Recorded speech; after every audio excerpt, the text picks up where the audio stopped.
I am Jessica Abel of jessicaabel.com, and this is the book club meeting on chapter 15, Planning Backward. What's really interesting to me as I was going over this chapter of Growing Gills is how how relevant it is to the overall discussion of the creative focus uh, project. That, for example, um, live attendance at these meetings is not as robust as it was at the beginning. So people are kind of like fatigued at sort of thinking about all this stuff. I get it. It makes perfect sense. We've been doing this for a month already. Um, Also, tons of you were like, "I'm so behind. I haven't gotten everything done yet." And what that does is it highlights to me the sort of essential problem with the idea of chapter 15 of planning backward, which is based all around the idea of having a deadline. Sometimes there are real deadlines that are actually imposed by outside entities. Sometimes, and a lot of times in this kind of work, they're self-imposed deadlines. And we attempt to kind of set a deadline, like, I'm going to finish it by X time. And then like all of our sort of hopes and dreams go into that deadline. And then we plan backward from there. If you're doing project management on the project and trying to like lay it out over time, you plan backward from that endpoint, and then you're clicking off tasks in theory and getting there. And we all know how often that fails. For me, for everybody, that like when it's a self-imposed deadline, um, we very frequently whiff the deadline. Why do we whiff the deadline? Well, it's not just like a question of being lazy or not doing the work or whatever. Usually we're just really um, uh, really off in our estimations of how long things are going to take, and really do not understand like what it's going to take to finish this project, which is part of the reason why we start, because we're like overly optimistic about what's going to happen, and so dive into the project. But the problem is that we put all of our energy into, you know, really strict goals and trying to like keep to those goals, and fake deadlines, and to-do lists, and getting everything on the to-do list and be like, I've got to finish it today, and all this other stuff.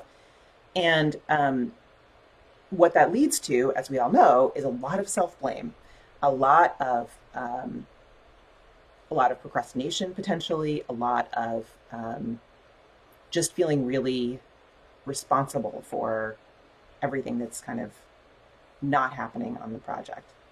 And the more I do this, the more I think the simpler you can keep this whole process, not only will you be happier, but you will actually be more effective. So we talked a lot last week about habits and routines and the role of habits and routines. And I know that they can be really sort of unappealing and unromantic. It just seems so ordinary, right?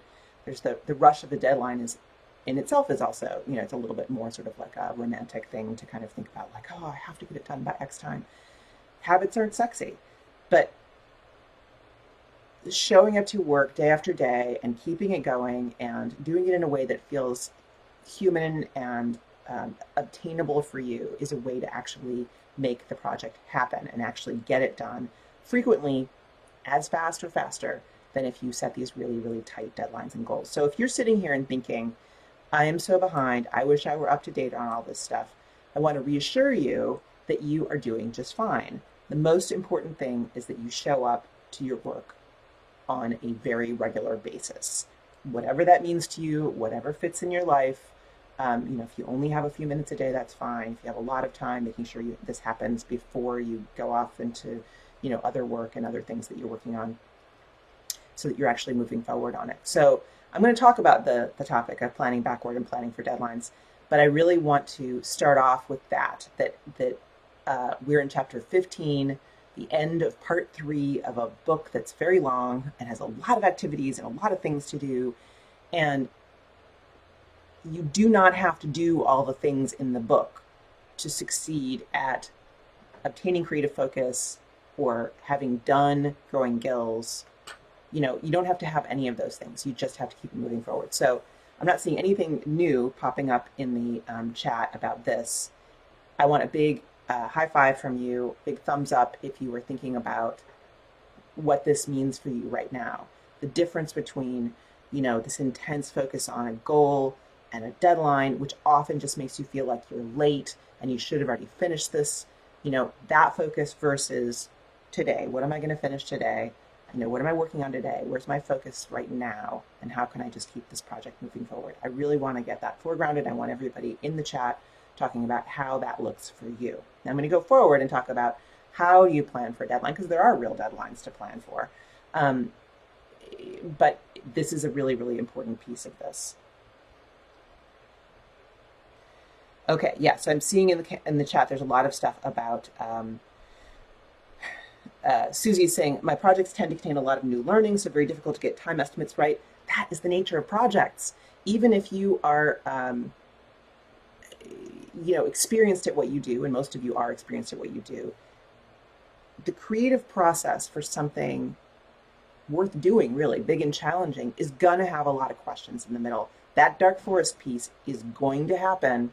And if you were expecting it and you understand what it is, that it's where you're stretching your ability to put these elements together, you can be gentle with yourself and get through it faster, and understand that this is about learning. This is about feeling like you don't have it in you and then going, oh, wait, maybe I can just do this little piece. Oh, maybe I can add this little piece. Maybe I can do these little things and keep moving forward.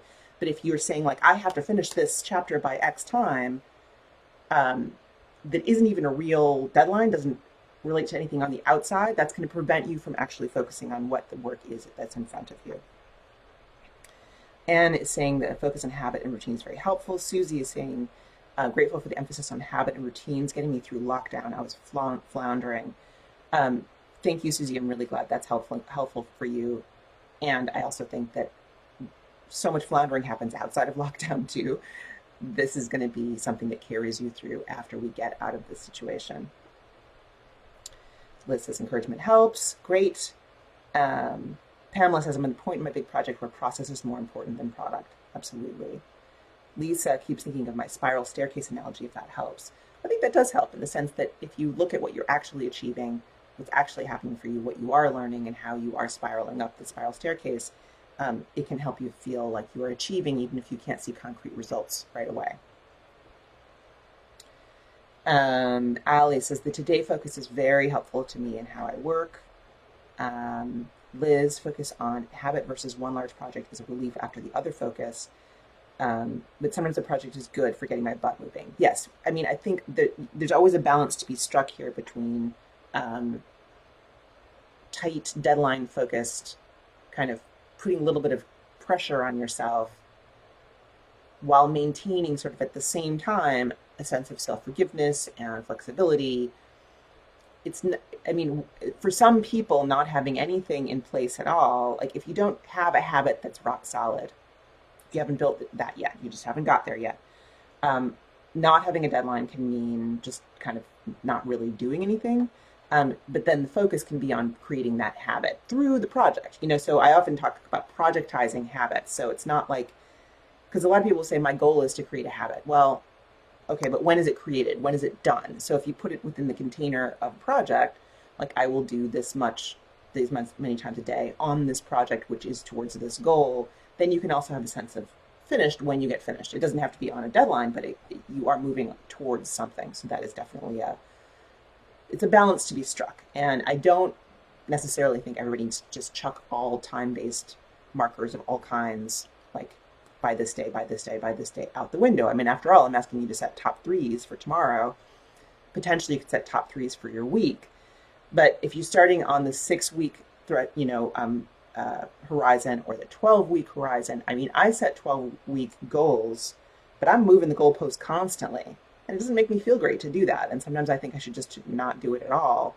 But I'm using the planning backwards thing where I'm like, if I want to get to here by this point, then I need to do these things. And then I start moving goalposts and I'm like, maybe that wasn't a realistic expectation that I would finish these things. Or look at all these other things that came up that I decided to slot in. Should I have done that? If I should have done that, that should change my expectations about everything else. It has an impact. There's a dilemma that's there.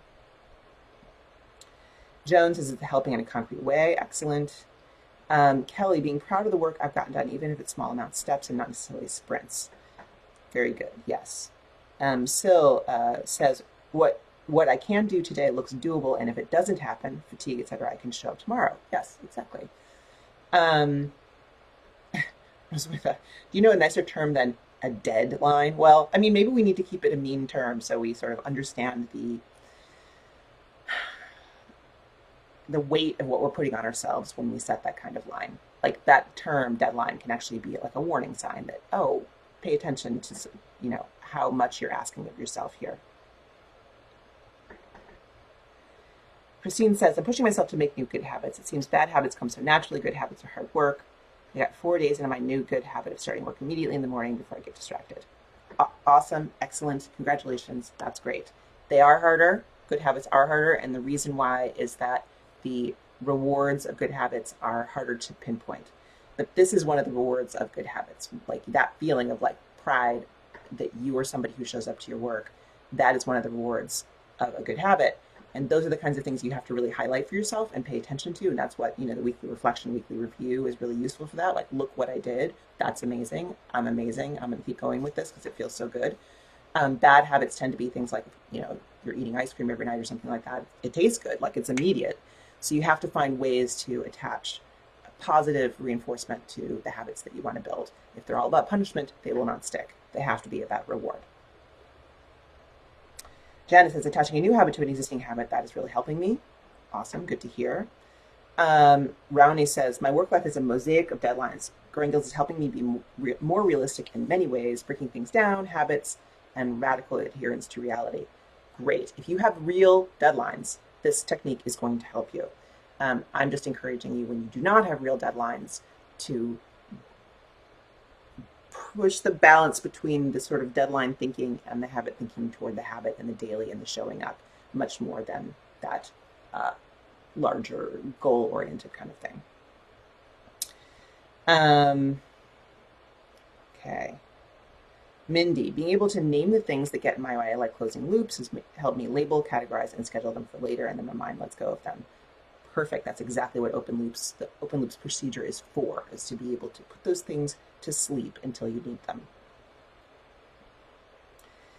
them. Liz, just keeping track of my time has helped me create better habits. I even track my not so fun chronic health days. It gives me an overall view, and most of the time I'm doing better than I thought.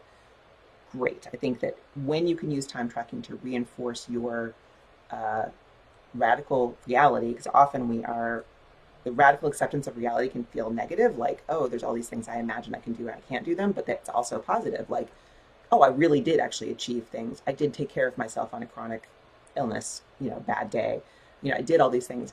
That moment is also something that comes out of adherence to facts, shall we say. What are the facts about what's really happening here rather than our feelings about them? Sticking to facts is going to make everything better. Allison says, I've gotten a lot better at doing my own work before doing the work for other people, and very lucky that I'm now able to do that financially. Yes, it is luck, or fortune, good fortune, not luck so much, because I'm sure you worked very hard for that. But it's also not the whole answer. Like, you're doing this you're using your time the way you want to use it by your choice. And of course, the financial piece of it is a nice cushion, and it's really good to be grateful for that.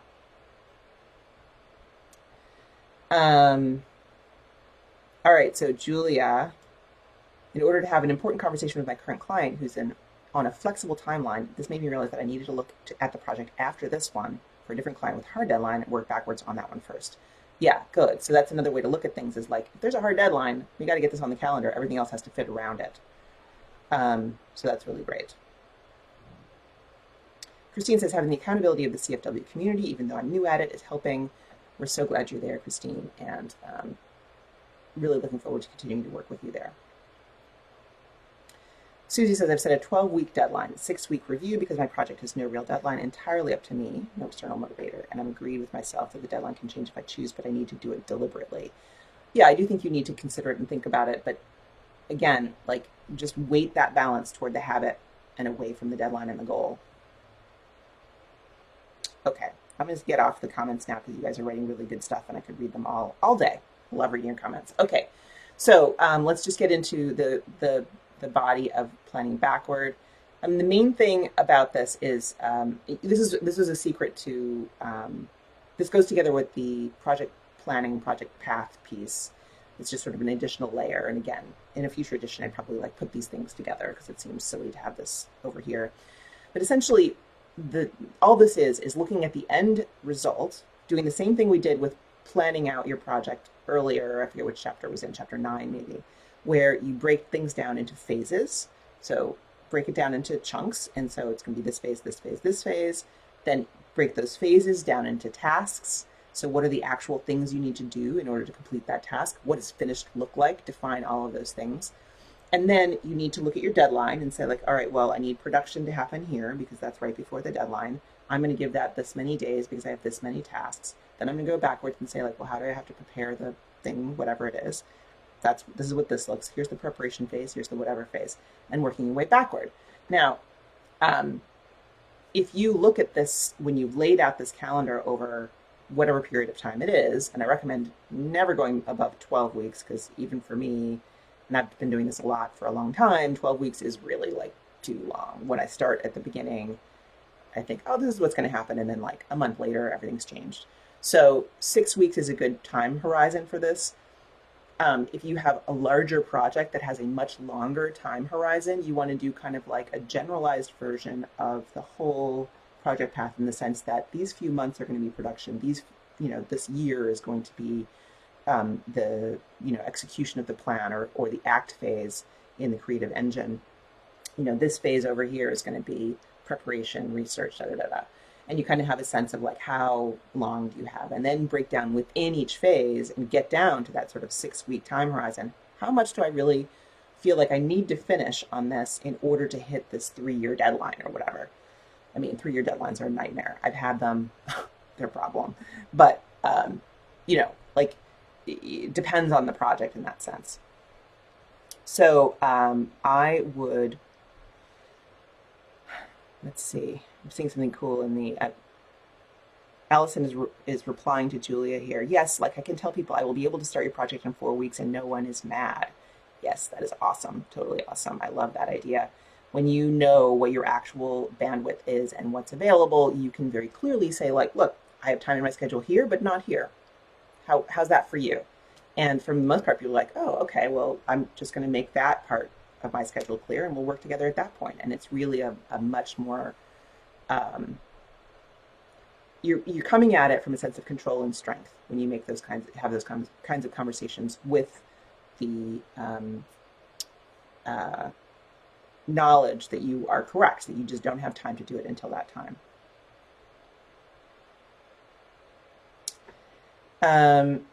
Tara says, I definitely will schedule backwards after this book club. I have proposals overdue, but I've been allowing myself to just enjoy the weather and outdoor projects that don't move the needle forward on my mural proposals. I mean, if they're overdue and you're still not working on them, are they really overdue? I mean, are they overdue in the sense that you said that you have them by some time, but nobody's really waiting for them? That's still a self-imposed deadline. If you're able to just kind of like hang out and enjoy the outdoors, that's great, more power to you, but are they actually due would be my question. Or is this something that you really want to prioritize and therefore you need to slot it in as a habit into your schedule so that it happens, sooner rather than later? Because I think this toggle between like, I'm on deadline, mode, I'm just going to crank this thing out versus like, I'm enjoying the outdoors and I'm having a really great time this spring. Again, I have no problem with enjoying being outside and like enjoying this beautiful weather, but that is a problem. That causes scarcity thinking. That causes you to have like night sweats and, pull all-nighters and all the other crap that goes with that. And this is not necessarily do your best work. Whereas habit-based thinking, where you're going to build it into your schedule throughout, spend a little bit of time on it, even when it's beautiful outside, means that you're going to get it done faster and with less stress, frankly.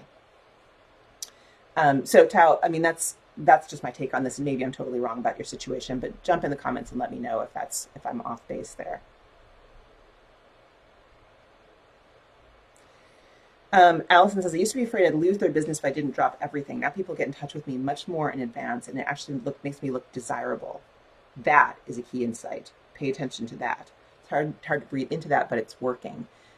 Being unavailable makes people want more. Like you absolutely like by having a schedule, but having clients scheduled out over time, saying like I can take you in 6 months or whatever like that, makes you feel more valuable, allows you to raise your prices, allows you to choose your clients and to vet your clients to make sure they're going to be the right clients for you. All super, super important things that have to do with understanding your time, your scheduling, what's possible for you to do now. And this technique can really help with that. Selena says, I have an external deadline, but it's the end of the year, so I think breaking it down into initial 6-week phase will help me build a sustainable habit. I agree. And if you really have an external deadline that is at the end of the year, doing a full kind of breakdown of all the phases that are going to go into this project and slotting them into kind of months at a time is going to really help you figure out what does need to happen in the 6 weeks in order to keep yourself on track. You're going to be off by a little bit, maybe a lot, but you'll have wiggle room to fix that problem. Whereas if you don't kind of look at what are the chunks that need to happen in this part of the year, you could really get yourself into trouble later on, especially if it's a really large project. Giles says, I think I've allowed the COVID-19 crisis to be an excuse. All my clients are sidetracked and schedules are now up in the air. Exactly. Schedules are up in the air. You're doing murals, which means you probably can do them sooner rather than later. But on the other hand, nobody's doing anything right now, and so everything kind of like postponed, which is fine. Enjoy the weather, like relax, it's fine. But if you want to get these things done without going crazy, start building the habit now of getting some of it done on a daily basis. I mean, if proposals are things you need to do, you know, you could pick a rainy day and do a lot, and then on a sunny day do less. But as long as you keep it moving and you slot it into your day in a certain kind of way, it's going to feel much more in your control. And guys, I gotta say, this process that we're going through, this whole Growing Gills process, is not magic. It's very tactical. I keep talking about facts. I'm talking about reality, right? This isn't magic. But the thing that feels magical about it is when you feel in control of your situation, when you feel in control of your attention. That is a magic moment. And I mean, I could just drop the mic right here and walk out, but we have a few more minutes, so I'll take questions. Guys, drop questions if you have any into the comments. There's not a lot I need to say specifically about the chapter because I think it's laid out very tactically in the chapter. But basically, it's this idea of go from the whole big picture, when's the end result, phases, tasks, and then lock those things into your actual calendar. When those things in your calendar, they need to take up physical space in your calendar, because if they don't, you're just going to stick other stuff in there. You're going to be like, here's all this other stuff I need to do. And that's what happens with me, where I'm like, I'm going to finish this in 3 months, and then I don't actually block it out for 3 months in my calendar, and then I start taking on new projects. Sometimes I should, and I want to, and I intend to, and sometimes I'm like, oh, I have time, I'll do this. I don't really think about it, right? So that's the key there. So any questions, pop them in the chat. We're going to have another meeting on Wednesday. We're going to be talking about what I used to call Vision Quest. I'm now calling Vision Charting, which is sort of a 5-year vision that can help kind of guide you in the direction you want to go. This is not 5-year goals. It's not a big 5-year plan.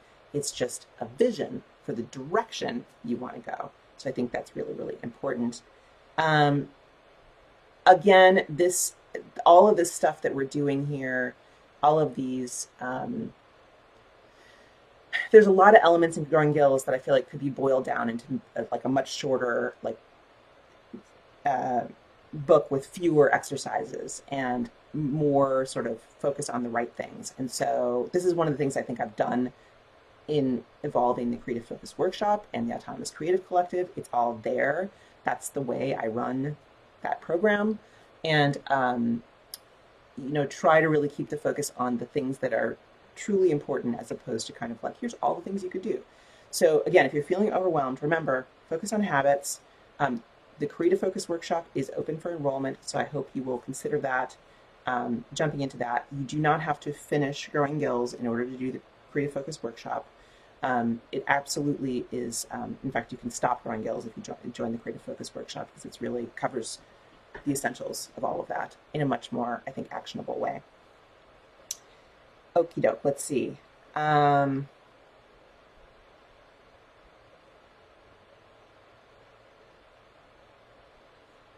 Amy says blocking things in the calendar is an excellent point, especially right now during COVID. It seems like we have so much time, but when you start slotting things in, you realize there's actually a finite amount of time in the day.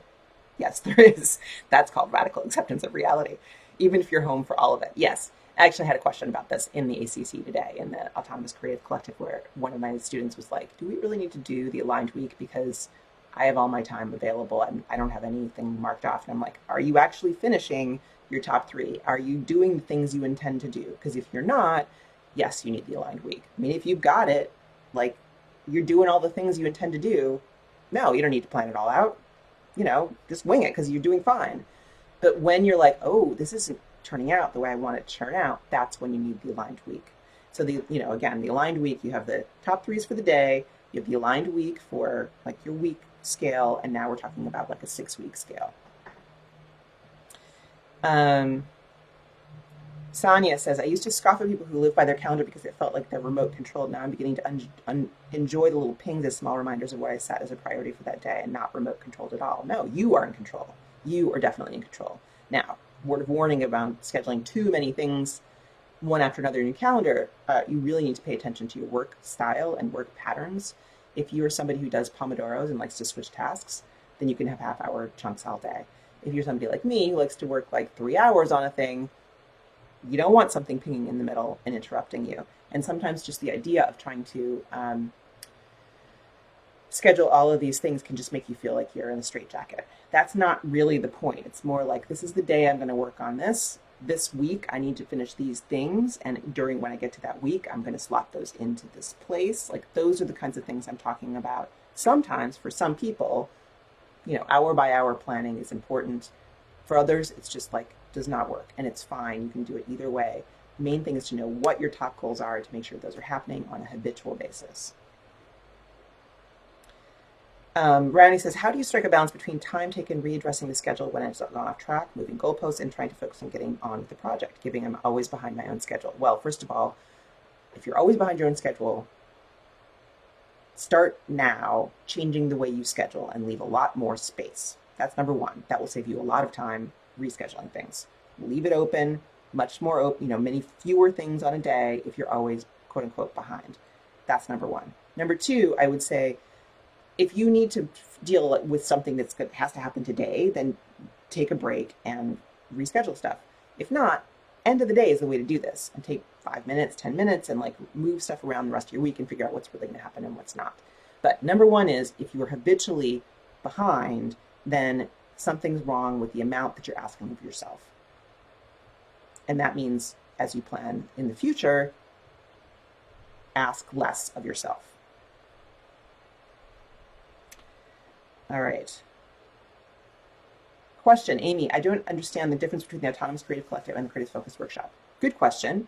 The Autonomous Creative Collective is a membership community, meaning like it's like this, but better, where there's posts and comments and those kinds of things that happen weekly. There's a pattern of things that happen weekly. The Creative Focus Workshop is a course with modules and worksheets and audio and downloadables and whatever that is inside the Autonomous Creative Collective. So you do the course, you can revisit the course whenever you want, you can come back to it and do things again. Like right now, we just started Should Monster Month in the ACC, which is going to be amazing. It's going to be a tough emotional month, but people are already posting amazing stuff. And one of the things I'm going to do is have people go back to the Should Monster activity in the Creative Focus Workshop as sort of like setting groundwork for what we're going to talk about. We're going to expand on that within the ACC. So the ACC is the larger community of people who are currently working on the curriculum, people who've finished the curriculum, sometimes multiple times. I have people in the community who've been there for 4 years, and we haven't had this platform set up for 4 years. It's only been set up for about a year now. But they've been in the Creative Focus community and coming back to various events and things since 2015 in some cases. So this is it's like a container, a larger container, where there's an ongoing accountability and community relationship being built that's not as transactional as a course. Like a course can just be like you're in, you're out. The ACC is a community. So I hope that answers that. And you get access to it with the course, to be clear. Like, if you join the Creative Focus Workshop, you're in the ACC. Okie doke. Awesome. Looks like I covered most of the stuff here. Great. All right. Good to see you guys today. Thanks for coming. I'll be back on Wednesday. We'll be talking about the Vision Quest. Don't forget to post your takeaways here in the comments thread before you forget, so you can kind of, this is the reflect phase of the creative engine. Reflect on what you thought about today, write it down to help integrate that knowledge. Quick question here from Leslie. Do you have to pay each time you go through the workshop? No. As long as you're a member of the Autonomous Creative Collective, you can use any part of that workshop anytime you want to. So you can go back to it anytime. There is a fee for the course, and then there's the ongoing, after 3 months, you have a 3-month semester. After 3 months, you have an ongoing maintenance fee, like a gym fee, $30 a month, to keep subscribed to the ACC for as long as you want to, and then you can keep coming back. All right, guys, good to see you. Do email me or just message me here if you have more questions about the Creative Focus Workshop and the Autonomous Creative Collective. I will, I think, be putting together a special offer for book club members, and I will be talking about that over the next week as well as our next chapters. So I'll see you guys later. Bye.